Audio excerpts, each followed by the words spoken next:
All right, well, let's go ahead and get started. Good afternoon and a very warm welcome to each of you. My name is Jonathan Earl, and with my distinguished colleague, Professor Moses Kisa, I am the co-chair of the Uganda Studies Group. The Uganda Studies Group is an affiliated organization of the African Studies Association.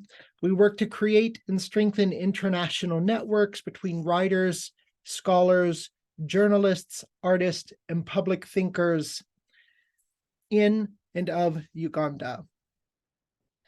So today, it is my distinct privilege and honor to welcome Dr. Rhiannon Stephens, Associate Professor of History at Columbia University.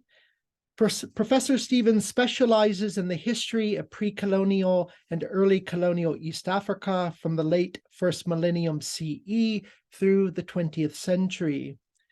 She is the author of Poverty and Wealth in East Africa, a conceptual history with Duke University Press.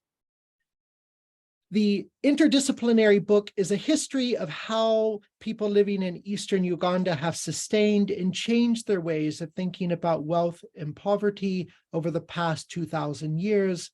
And it is this book that brings us together today. Professor Stephens' first monograph, A History of African Motherhood, The Case of Uganda from 700 to 1900 with Cambridge University Press, traced the history of motherhood as a social institution and an ideology across over a millennium of Ugandan political, economic, and social change. She is also the co-editor of Doing Conceptual History in Africa with Bergen Books, which critically examines what it means to write conceptual history on the continent. Her work has been published in numerous prestigious journals, including American Historical Review, the Journal of African History, Past and Present, and African Studies Review. Rhiannon, thank you very, very much for joining us today to share about your exciting new book, Poverty and Wealth in East Africa.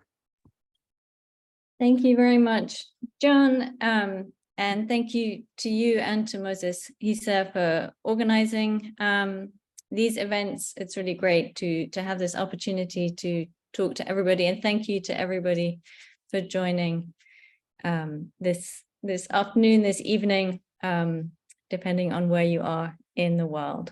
So I'm going to take a few minutes to talk about the background to the book and my approach in writing the book, and then I look forward to having a conversation with you.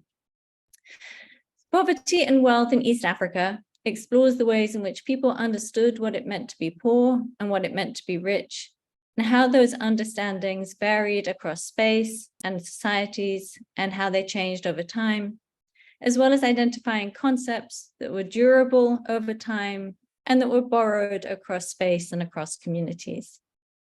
In doing so, I demonstrate that it is possible to reconstruct the intellectual work of ordinary people, even when they chose not to adopt writing. And I demonstrate that people were invested in thinking about and rethinking key economic concepts long before the advent of capitalism and colonialism to Uganda. In my book, I focus in particular on Eastern Uganda and on people speaking the modern languages that are spoken there today, as well as their ancestral languages that go back to the start of the Common Era. A challenge for writing about the economic history of Uganda before the 20th century is the lack of availability of the kinds of sources that are typically used to write economic history. Reconstructing trends in gross domestic product, for example, for African societies in the first or second millennia is not only impossible, it would be largely meaningless.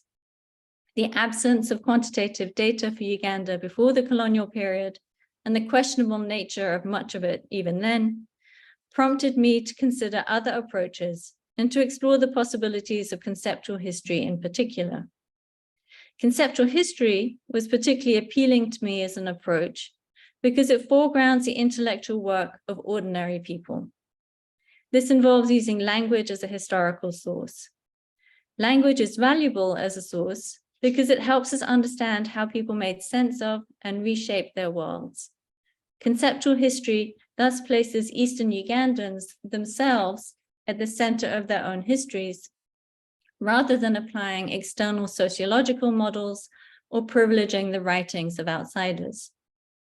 A conceptual history approach also brings to light the complexity of people's understandings and views of poverty and wealth, and the dynamism of some of these concepts alongside the durability of others across very long spans of time.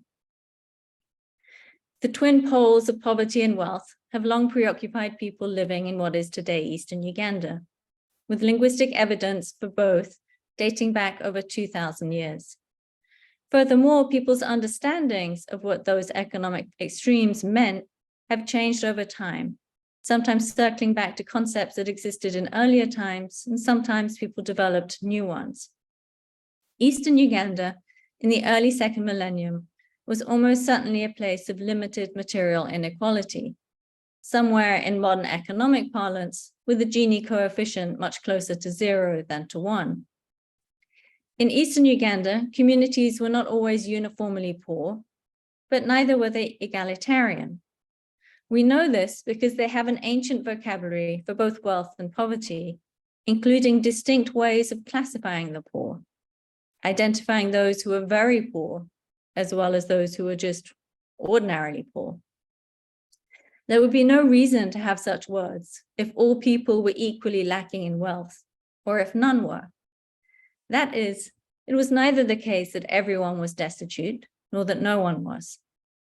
The long history of what those economic differences meant, how people understood and talked about poverty and about wealth in Eastern Uganda, is the question that animates this book.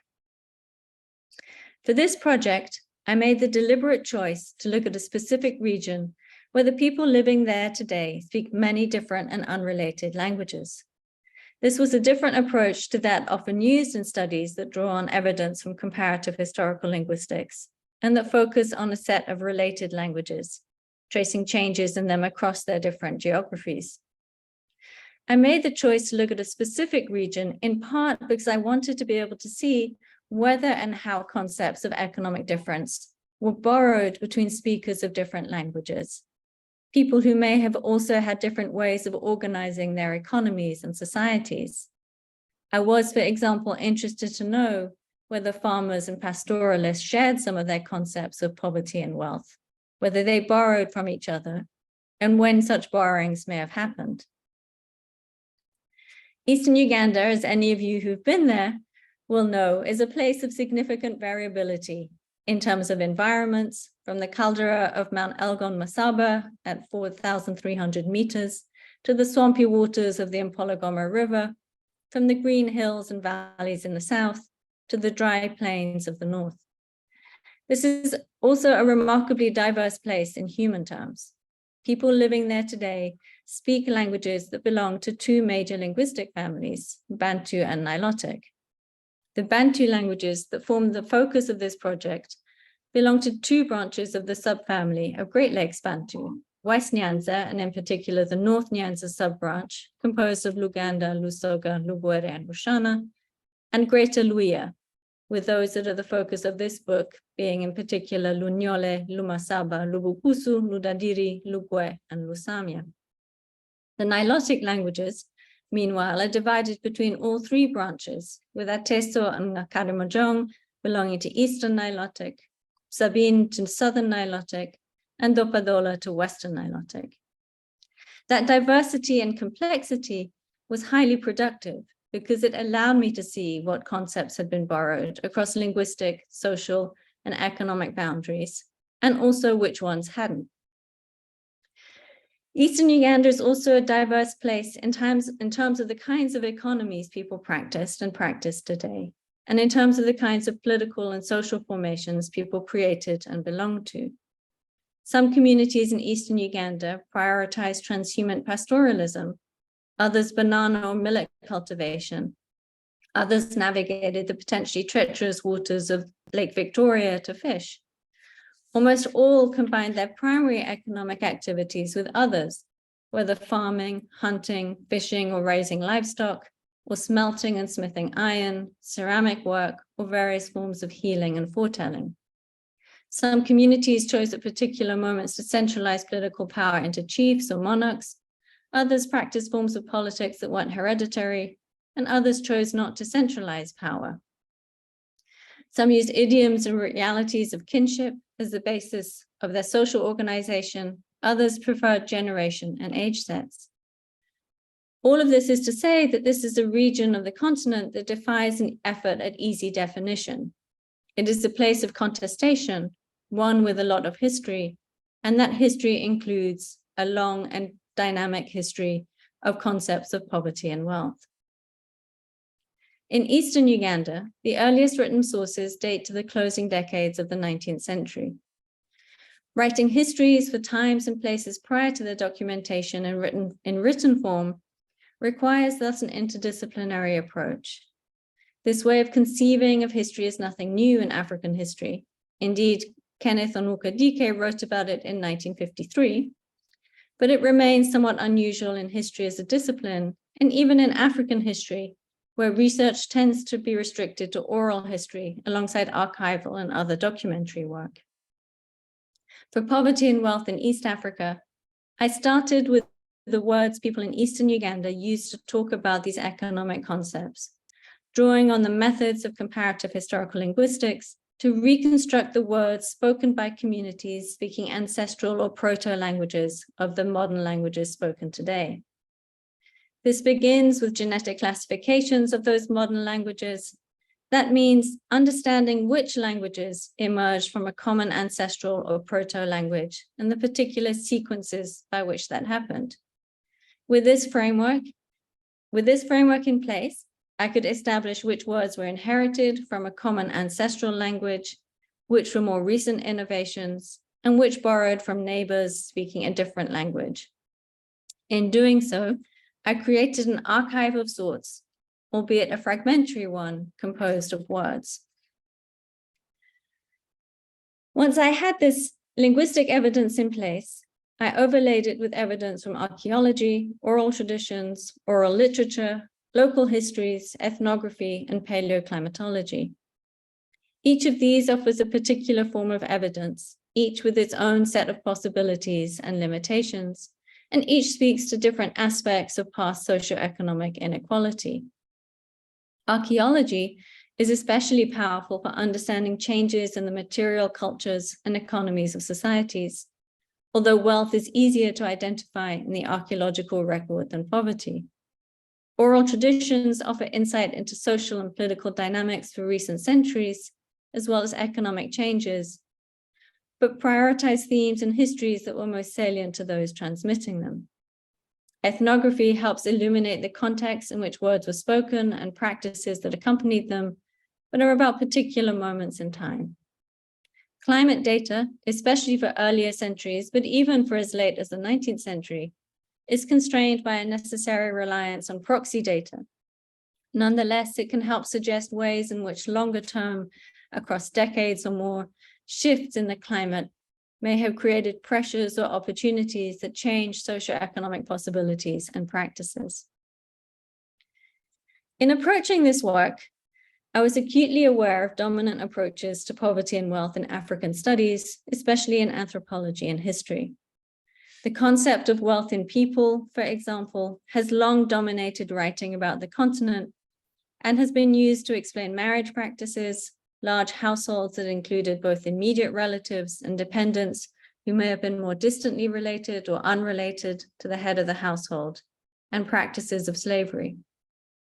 It is a useful concept, in part due to its flexibility, but in the way of explanations that make intuitive sense, it has to some extent worked to crowd out other concepts of wealth that may have existed in the past, or indeed exist in the present. Similarly, the association of poverty with witchcraft predominates in writing about the continent. The idea that misfortune is not natural or accidental, but rather the result of intentional supernatural acts, perhaps due to jealousy, again has long had purchase. Rather than assume that any particular concepts of wealth or poverty were the relevant ones for people in Eastern Uganda, whether in the 19th century or the 10th, I wanted to identify as far as possible the concepts that people themselves use to make sense of economic difference. What I found was that how Eastern Ugandans understood poverty and wealth and how they made sense of what it meant to be poor or to be rich has varied widely across time and space.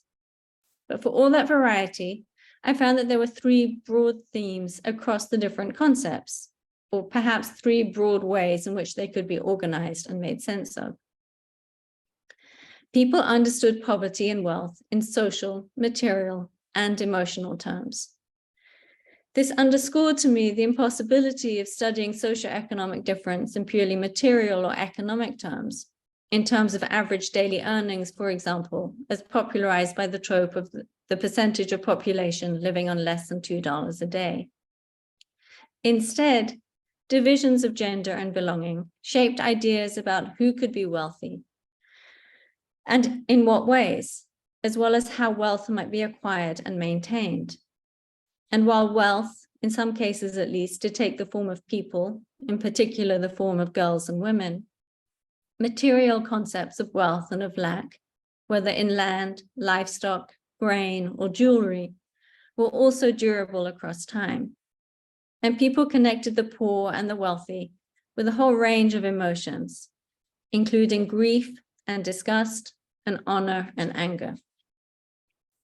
In the book, I set out the concepts of poverty and wealth that existed around 2,000 years ago in Proto-Greater Luhya, Proto-West Nyanza, Proto-Eastern Nilotic, Proto-Western Nilotic, and Proto-Southern Nilotic. In the following chapters, I traced changes and continuities in those concepts and the innovation of new ones. As people spoke languages descended from these proto-languages, as the people who spoke languages descended from these proto-languages, built and reproduced communities in the region. In the last chapter, I traced some of those concepts across the 19th century and into the early decades of British colonial conquest and rule. In the process of conquest, we can see the British and their Ugandan proxies using existing concepts of wealth, such as the concept of wealth as plunder. Colonialism introduced some new concepts of wealth and poverty too, for example, taking specific material forms with wealth in bicycles or in particular kinds of clothing, or poverty is marked by a lack of appropriate clothing. But older concepts of both continued alongside the introduction of new ones. In the book, then, I show that long before the developments of the 19th and 20th centuries, people in Eastern Uganda had changed their concepts of poverty and wealth as they adjusted to life in new places, among different people, to new climates, and to changes in their own communities. The complexity of Eastern Ugandans' intellectual engagements with these concepts stands out as a powerful reminder that colonialism and capitalism did not introduce economic thought to East Africa. It also challenges any simplistic tropes of socioeconomic difference in the deeper past. Societies in the region were neither egalitarian nor timelessly destitute. And rich and poor people living in those societies took the time to craft a dynamic and robust tradition about what those differences meant for them. We should pay attention to it. Thank you.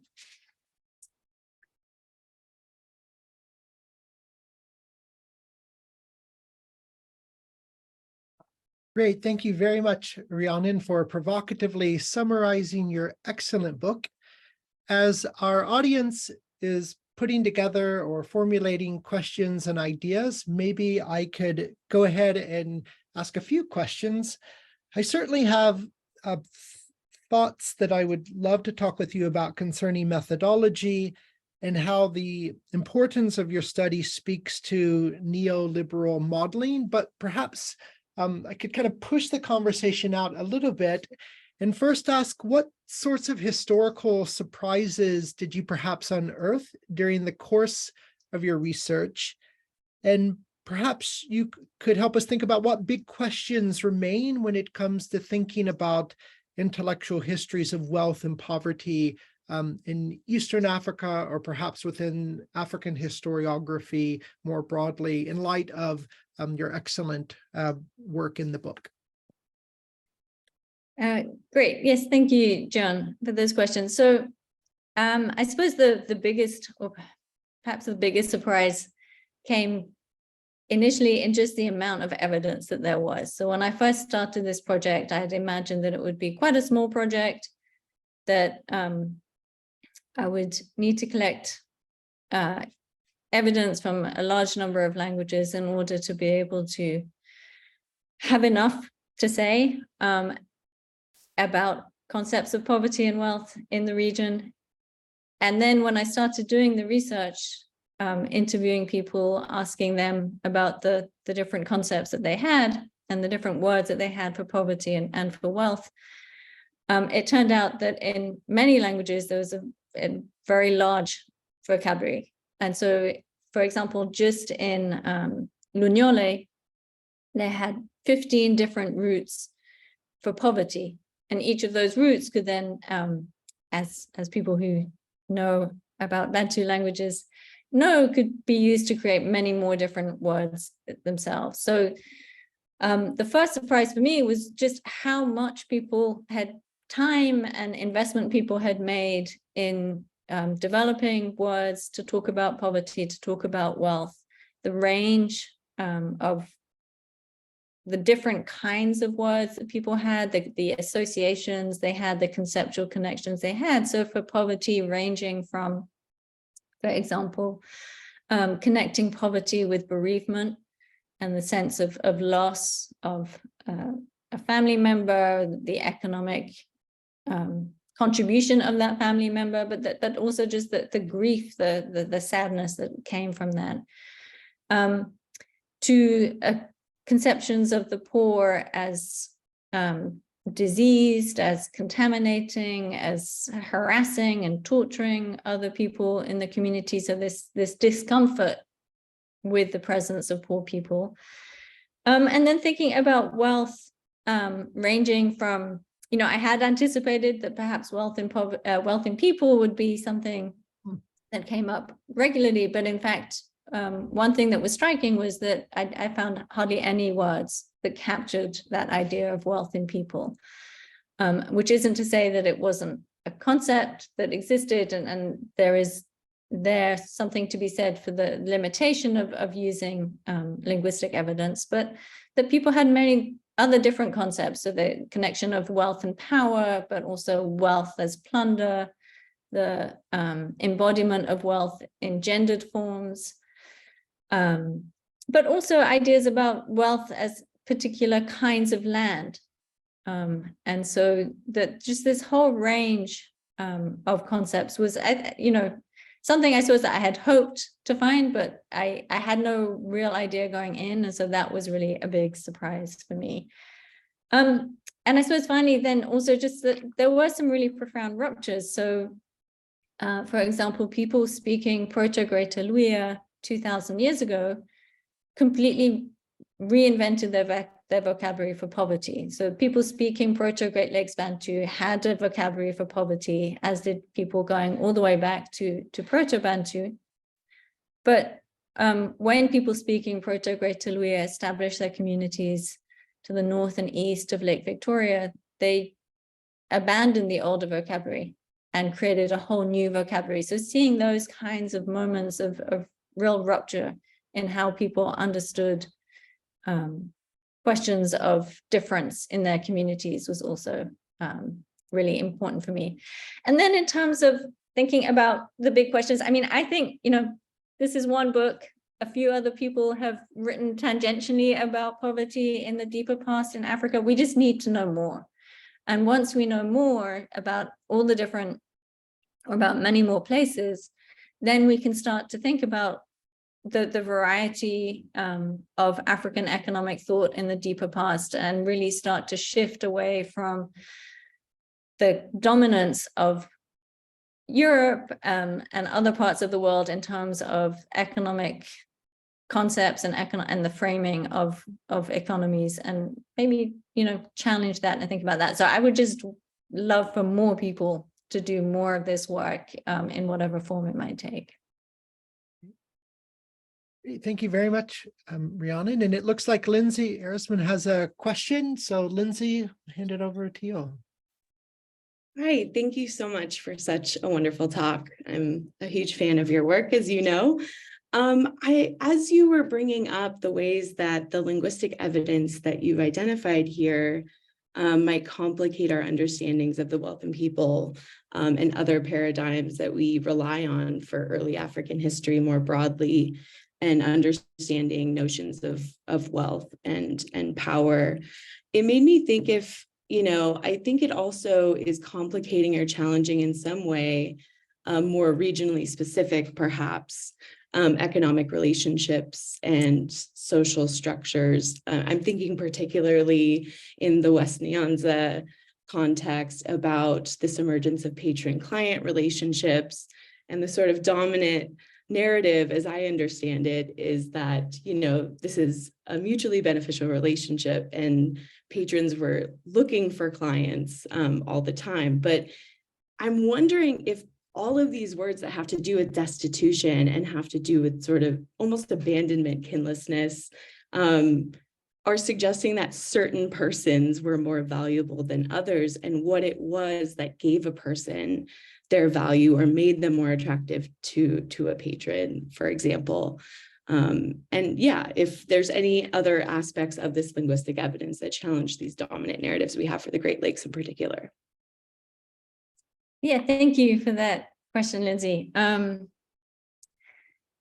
I think that's a really great question. And I think that there's a tendency in the scholarship about, pre-colonial Africa or pre-19th century Africa, whatever, inadequate label we end up using, to want to frame patron-client relationships as mutually beneficial, as kind of a positive response to a situation of inequality. And I think in some cases they probably were, and then in some cases they were also exploitative, and people were unhappy, and also that patrons may not always have been happy to have lots of people, especially, dependent on them, especially say when people were living through 200 or 300 year of period of reduced rainfall, right? And so when the general background of abundance or scarcity changed, then that might also have shifted attitudes towards the poor. So we see, for example, some new vocabulary for poverty emerging at moments that it's difficult to sort of know precisely, but emerging at the same sort of overlapping with period climatic shifts that are identified from the lakes in the region. And so longer periods of prolonged drought resulting in changes in, for example, the word naku, and how the word naku was used in North Nyanza to refer to people who are more just sort of generally poor, rather than people who were sort of experiencing long-term persistent poverty. And then also in some places we see a real association of wealth and honor or respect. But one thing that was striking was that this wasn't an association or a concept that was inevitable or assumed, right? So it's not everywhere. It's one that comes in and it goes out. So there's no necessity that the wealthy were respected or honored. It was something that they had to assert for themselves over and again. And sometimes we get some glimpses in the linguistic evidence of contestation there. So for example, people speaking Wukusu began to talk of the wealthy using this as also those who pushed others aside or who took other people's space, so that you can also see criticisms of the wealthy coming through the evidence that suggests that there's a lot more tension and conflict and contestation going on than the rather idealized notion of everybody sort of getting along in harmony that we like to portray. And I understand why, but I also think actually that the reality of history is always much more complicated, and people are much more complicated, and we should do justice to that complication. Thank you. And Holly Hansen.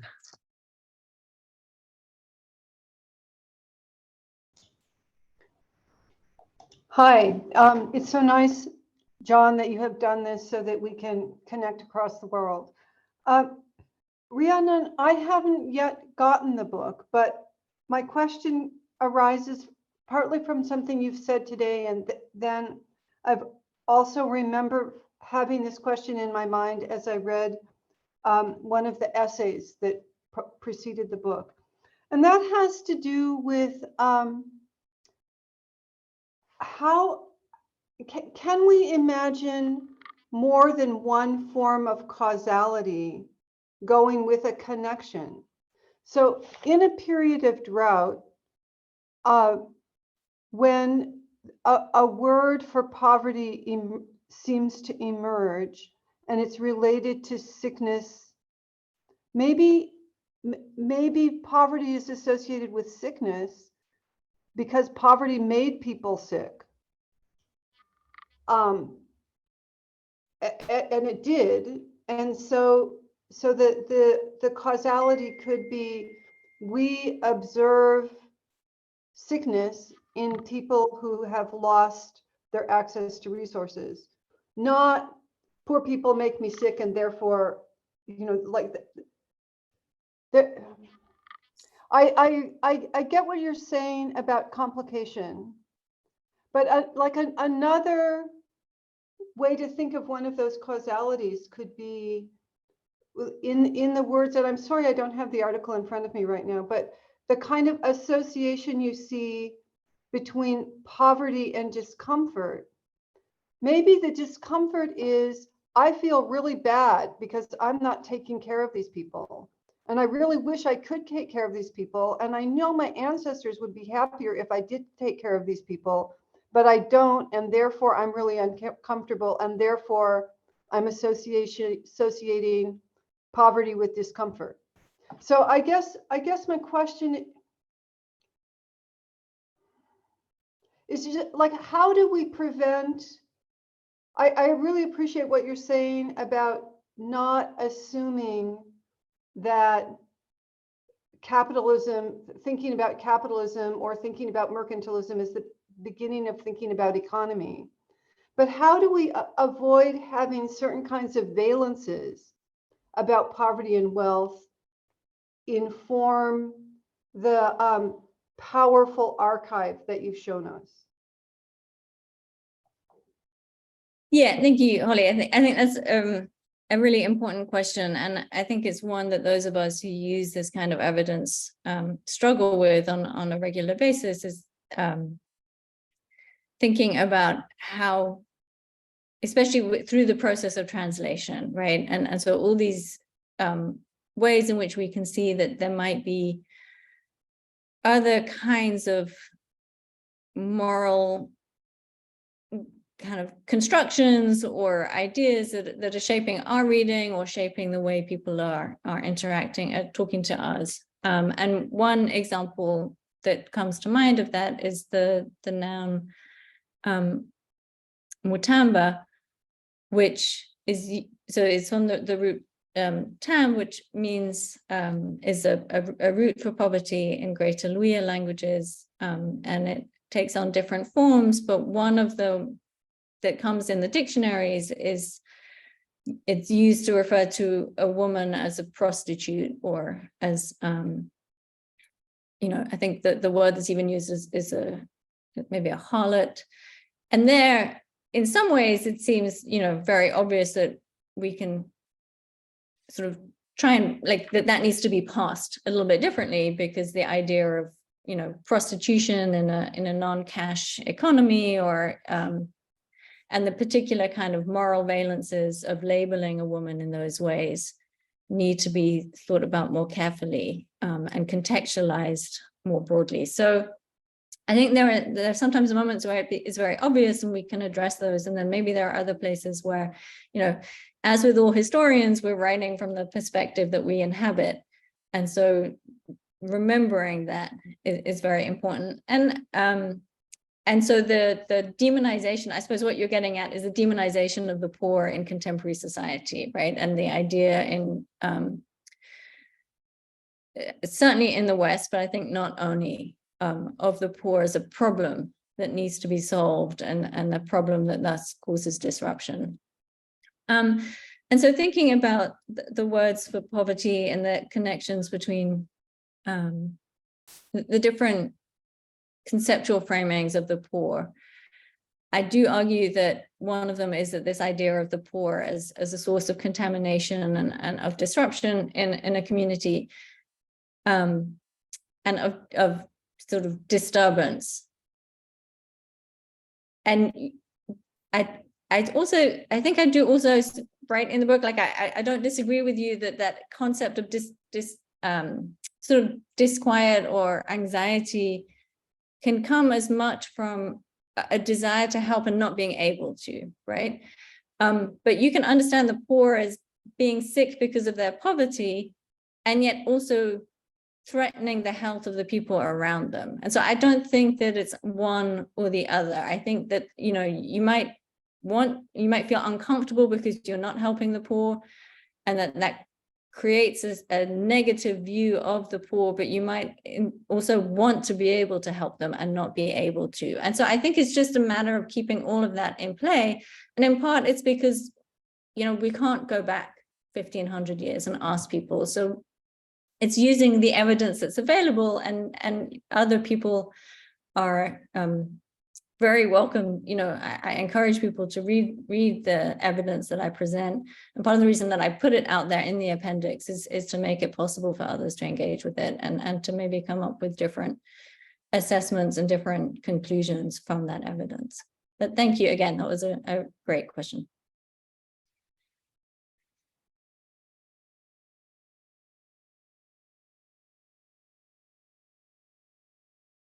Right, as guests continue to formulate questions, maybe I could once again ask another question about the politics of translation. If by the late 19th century, there was a large vocabulary around which discourses of poverty were being talked about, what do we know about why translators in local vernaculars were selecting particular glosses to translate the idea of wealth and poverty, let's say in early colonial reports in the early 20th century? And did there tend to be spaces in society where more complex vocabularies about poverty and wealth continued to be discussed, even if it wasn't quite being translated into the bureaucratic work of the colonial state in the early 20th century?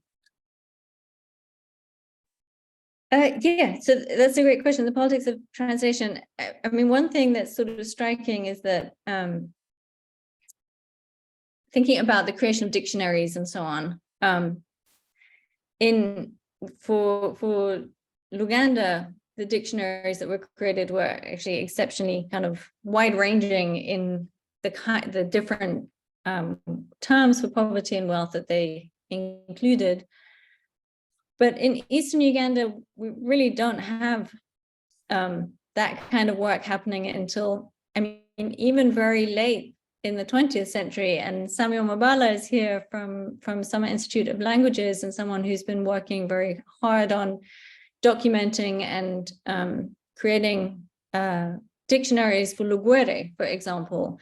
And that work is work that's very recent. And so that, so in terms of the translation, a lot of the translation in terms of the words themselves that were being chosen, like hardly any of the words from Eastern Uganda were being chosen and incorporated. Instead, Luganda was initially a lingua franca, and then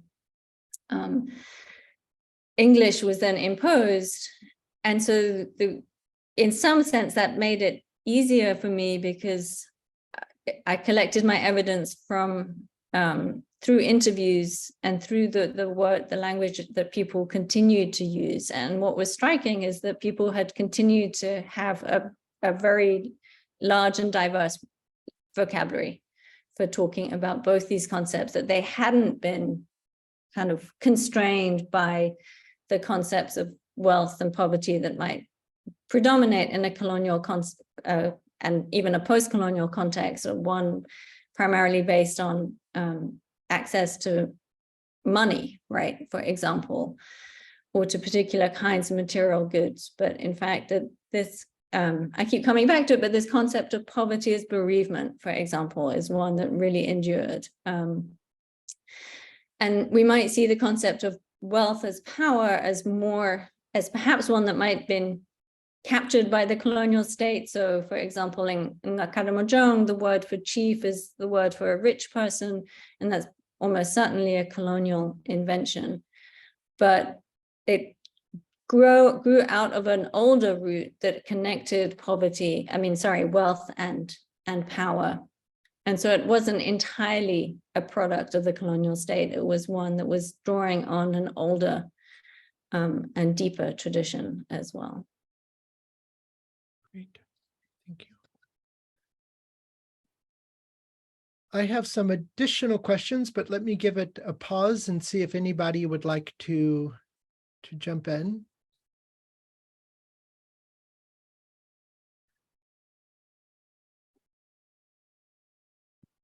Okay, so questions about historical fluency and poverty. One of the things I was thinking about in reading through your book, and also somewhat reading that alongside some recent reading I've been doing of Walter Rodney and Steve Biko, is poverty existing to the extent that communities don't have a command over their historical narrative, or at a point in which communities lose a narrative that effectively describes particular creation narratives, for example. And I was curious to know if there was any tension about that you came across in your research or the linguistic evidence. I'm not quite sure how one might go about doing that type of connective work, but if we have a sense if there's a connection with poverty and visions of the past in the pre-colonial period, if that makes sense. And I can clarify a bit more if that's not quite coming across clearly. Yeah, maybe if you could just add a sentence or two. Yeah, so right, so part of what was at stake in history writing of the 1950s and the 1960s, and certainly by the 1970s, is that states were failing across the continent to the extent that colonial legacies continued to work out in kind of a world of international finance and international capital. And that also was noticeably connected with the idea that somehow African history writing had not gone far enough in empowering liberation movements that could challenge colonial legacies and their ongoing impact into the 1960s and into the 1970s. So I was trying to think about if there are instances or junctures or ruptures in the pre-colonial period where we see the emergence of a new types of vocabulary of poverty and wealth, where communities, state builders, or leaders are developing vocabularies of poverty and wealth as a way of trying to make different claims on the historical narratives that were circulating at those times. Yeah, okay, so this it's a great question. It's, I think, on a straightforward level, it's difficult to do. But let me give you me answer in two ways. So the first is that, for example, we see when people speaking Proto-North Nyanza change the meaning of wealth to have it mean wealth as plunder.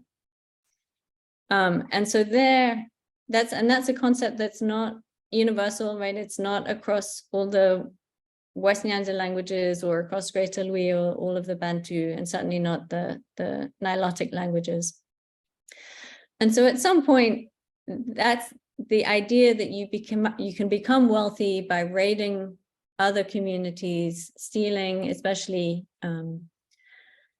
women and girls, but also other forms of wealth, food crops and so on from them, is something that emerges at a particular moment. And so it's perhaps not so much about the construction of history and arguments over the construction of history, but claims to legitimacy and claims to a legitimate way of becoming wealthy. And then how that wealth might be redistributed in order to create these patron-client networks that Lindsay was mentioning earlier. I think that's one. And then the other, I think, is, thinking about in our current moment, why is it that Eastern Uganda remains poor in the way that it does? During COVID, there were lots of reports in the Ugandan media about just how poor Eastern Uganda was, how it was becoming poorer during the pandemic, the very high rates of poverty there. And in his last re-election campaign, or around the time of the election, Museveni made an argument that he needed to be re-elected because Ugandans were still poor and they hadn't yet learned how to work hard, and that would be that he needed to, at least one more term in order to educate them and make them understand how to work hard. And in doing that, he was echoing almost word for word people like Harry Johnston and others from the late 19th and early 20th centuries, who were saying the reason Uganda is poor is because people are lazy, because they can just walk outside and harvest their banana crop and they don't have to work hard, and we need to tax them in order to get them to understand the value of hard work. And once there's working hard, then the country would become wealthier. And in that context, it was in order to generate wealth for the British Empire, right? So not even for the people that they were claiming needed to work harder. And so all of that, has made me really think about, well, what would it mean? Like, if you actually spent a lot of time somewhere like Eastern Uganda and you talk to people about how they understand what it means to be poor and what it would mean to not be poor, how might that actually change approaches of whether it's the Ugandan government, of local NGOs, some of which are doing really amazing work. And that might also be able to be used to push against the ongoing World Bank, IMF, USAID, whatever it is, tendency to promote a very narrow and very particular idea of what moving out of poverty should look like. Excellent. So it's not quite getting to your question, but it's as it's best as I can get, I think. No, but it's certainly generative and very helpful. So thank you very much. And we are coming to the end of our time, but just to give... Can I jump in here? Yes, please. Christopher, it's good to see you. Good to see you, John, and good to see you, Rhiannon. Thank you for your excellent talk. So two thoughts that are running in my head. One, are you saying in your book, which I've not read, that poverty would be consistent with the idea of inability to be, inability to do, which would be like material to do, like you don't have resources to be able to do certain things. You don't have the power, you don't have material resources to offer to someone. Inability to be, inability to bear children, inability, so which is like non-material. Then the other thing I thought, again, you could talk about, again, I've not seen the book, is I think about obwavu. No, that's Luganda, but I'm trying to teach it to Lusoga. You are the expert, you tell us. And the word for ash, eivu. Eivu. So I don't know whether there is a relationship between the two, eivu and omwavu, something like that. Thank you. I hope my questions make sense. Thank you so much. Yeah, thank you, Chris, for that. Sorry, there are sirens going on outside, so I hope it's not too disruptive. New York is always a loud place. So thinking about your first question, the question of material, the impact of poverty on the ability to do things, it's certainly, you know, so there are different moments when poverty is about particular kinds of lack, and so not having what you need to have in order to live or to be able to thrive. But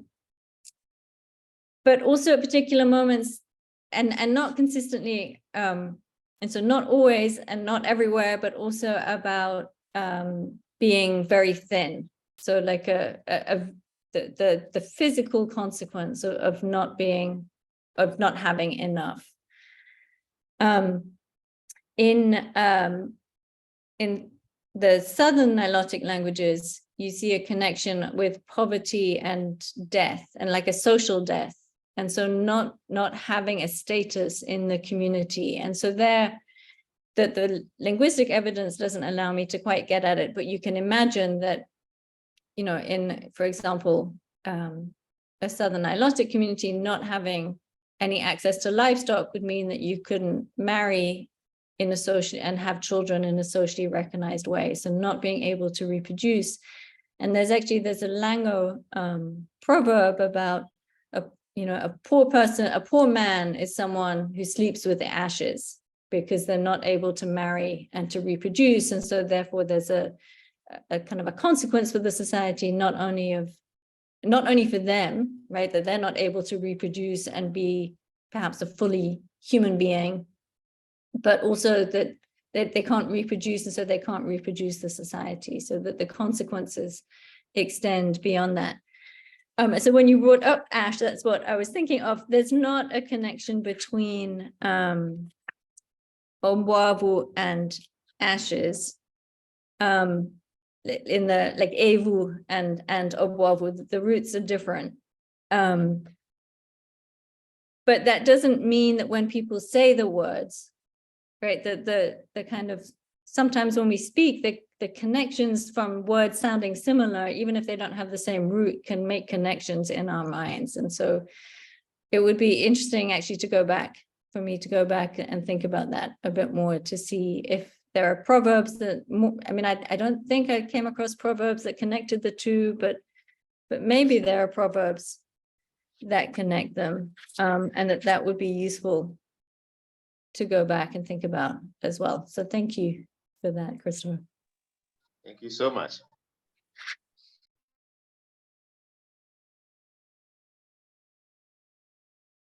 Carol Summers has raised an excellent question. Carol, would you like to raise that, or I would be happy to read through it?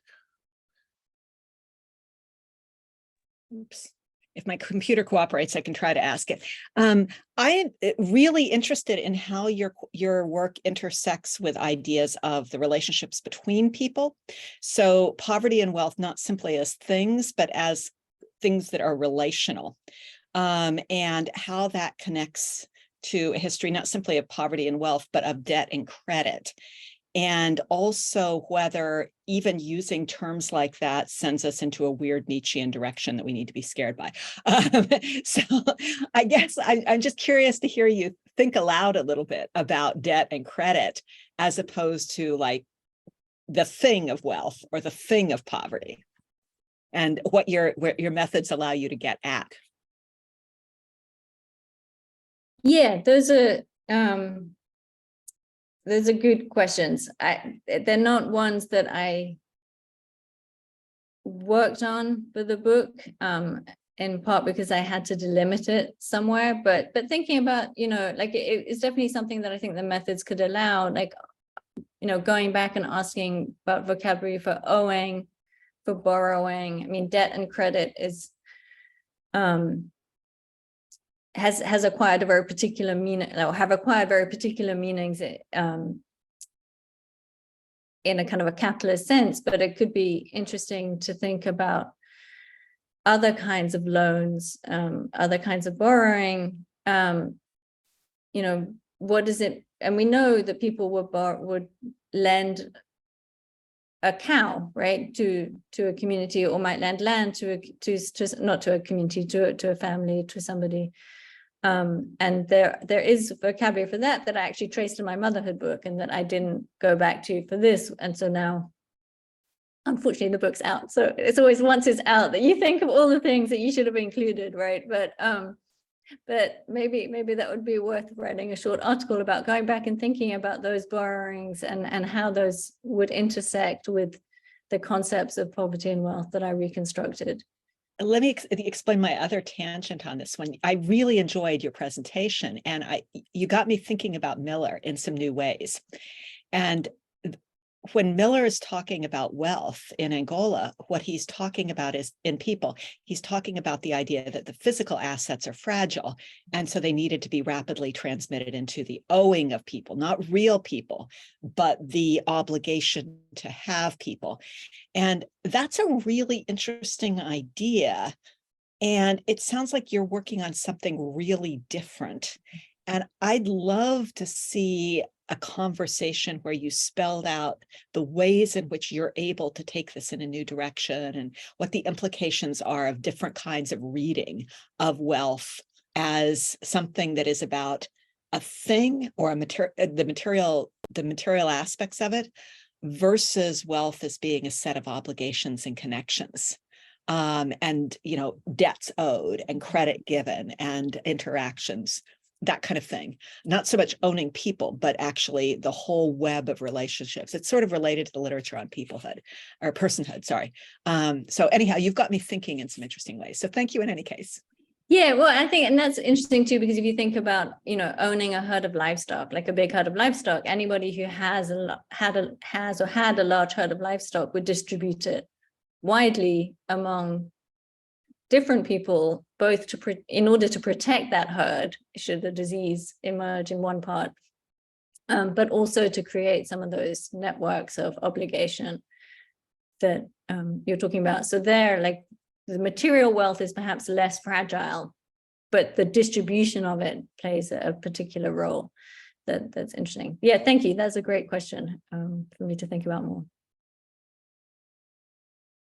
Great. Well, our hour has come to an end. This has been a phenomenal conversation on an excellent book, Poverty and Wealth in East Africa, A Conceptual History. I hope that you will all get a copy and read it again. Rhiannon, if everyone could join me in thanking you for your wonderful presentation and excellent work.